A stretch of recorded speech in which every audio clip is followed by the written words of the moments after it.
येळकोट येळकोट सदानंदाचा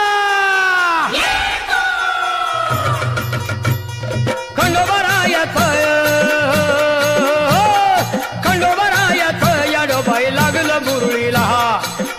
मुरळीला त्या माझ्या लागलो भाग्याला